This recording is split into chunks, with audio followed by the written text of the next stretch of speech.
President Trump put Syria and Russia on notice Wednesday morning in Twitter post, promising that missiles fired at Syria will be coming nice and new and smart, and telling the Kremlin that it should not partner with a gas-killing animal who kills his people and enjoys it. After the threat, the president said in a separate tweet that relations between the United States and Russia are worse than ever. Also on his Twitter, President mentioned, Russia vows to shoot down any and all missiles fired at Syria. Get ready, Russia, because they will be coming nice and new and smart. You shouldn't be partnered with a gas-killing animal who kills his people and enjoys it. At his Twitter, Donald Trump said, our relationship with Russia is worse than it have ever been, and that includes the Cold War. There is no reason for this. Russia needs us to help with their economy, something that would be very easy to do, and we need all nations to work together. Russia has blamed the suspected chemical attack on the Syrian opposition force. On Wednesday, Maria Zakharova, the Russian Foreign Ministry spokeswoman, said that if the American missiles were so smart, then they should hit terrorists and not government targets. She also suggested as a position on Facebook that the missiles attack may destroy evidence of the use of chemical weapons. Mr. Trump has been critical of Russia and its president Vladimir Putin was suspecting the Syrian regime led by Bashar Assad, believed to be behind the suspected chemical weapons attack on April 7 that has left dozens dead. The attack on Saturday in the Damascus suburb in Dumana has not verified account. You can read more about that in Donald Trump Twitter. Also has been confirmed to be the result of the chemical weapon. Defense Secretary Jim Mattis said on Wednesday that the United States is still assessing the intelligence on the suspected chemical attack, but that military planning was proceeding. Much of the bad blood with Russia is caused by the fake court. Russian investigation headed up by all the Democrat loyalistic, all people that worked for Obama. Mueller is the most conflicted for all. No collusion, so they go crazy. And now we talk about Mark Zuckerberg's fight election meeting marathon scenario grilling. Facebook CEO appeared before Congress in the wake of the Cambridge Analytica scandal to address Thank you, Mr. concerns Chairman. over Mr. Zuckerberg, users' welcome. Thank you data. for being Mark here. Thank you, Mr. Chairman. Mr. Zuckerberg, welcome. Thank you for being here. Mr. Zuckerberg, does Facebook consider itself a neutral public forum? Senator, we consider ourselves to be a platform for all ideas. Let me ask the question again. Does Facebook consider itself to be a neutral public forum? And representatives of your company have given conflicting answers on this. Are you a First Amendment speaker expressing your views, or are you a neutral public forum allowing everyone to speak? Senator, here's how we think about this. I don't believe that there is certain content that clearly we do not allow, right? Hate speech, terrorist content, nudity, anything that makes people feel unsafe in the community. From that perspective, that's why we generally try to refer to what we do as a platform for all ideas. Let me try, just because the time is constrained. It's just a simple question. The predicate for Section 230 immunity under the CDA is that you are a neutral public forum. Do you consider yourself a neutral public forum, or are you engaged in political speech, which is your right under the First Amendment? Well, Senator, our goal is certainly not to engage in political speech. I'm not that familiar with the specific legal language of the law that you speak to, so I would need to follow up with you on that. I'm just trying to lay out how broadly I think about this. Well, Mr. Zuckerberg, I will say there are a great many Americans who I think are deeply concerned that Facebook and other tech companies are engaged in a pervasive pattern of bias and political censorship. There have been numerous instances with Facebook.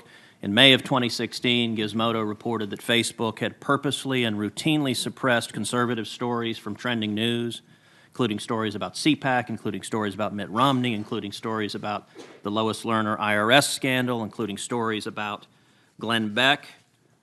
In addition to that, Facebook has initially shut down the Chick-fil-A Appreciation Day page, has blocked a post of a Fox News reporter, has blocked over 24 Catholic pages, and most recently blocked Trump supporters Diamond and Silk's page with 1.2 million Facebook followers after determining their content and brand were, quote, unsafe to the community.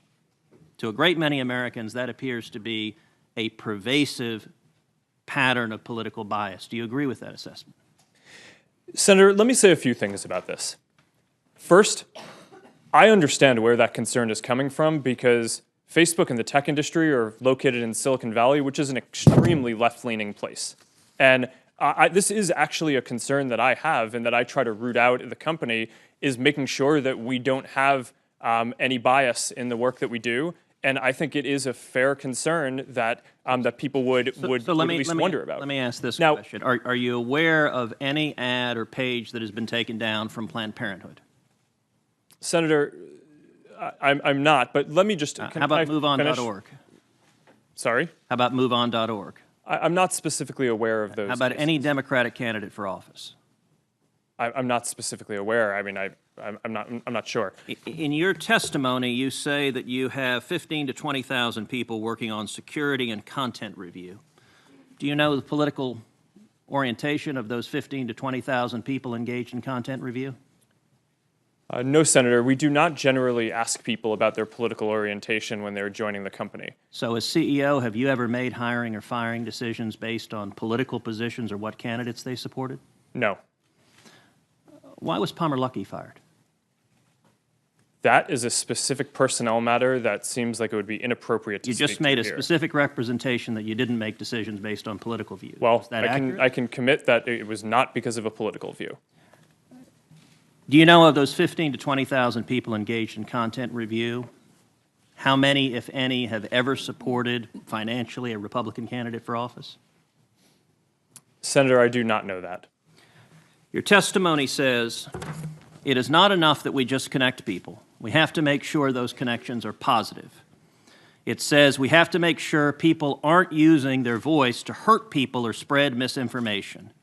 We have a responsibility not just to build tools, to make sure those tools are used for good. Mr. Zuckerberg, do you feel it's your responsibility to assess users whether they are good and positive connections or ones that those 15 to 20,000 people deem unacceptable or deplorable?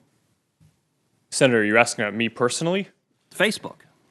Senator, I think that there are a number of things that we would all agree are clearly bad. Foreign interference in our elections, terrorism, self-harm. I'm Those talking are about things. censorship. Well, I think that you would probably agree that we should remove terrorist propaganda from the service. So that, I agree, I think is clearly bad activity that we want to get down, and we're generally proud of how well we do at that. Now, what I can say, and I do want to get this in before the end here, is that I am very committed to making sure that Facebook is a platform for all ideas. That is a very important founding principle of what we do. We're proud of the discourse and the different ideas that people can share on the service. And that is something that, as long as I'm running the company, I'm going to be committed to making sure is the case. Thank you. Mariah Carey says that for years she didn't want to believe her diagnosis, but now superstar singer is proud to share.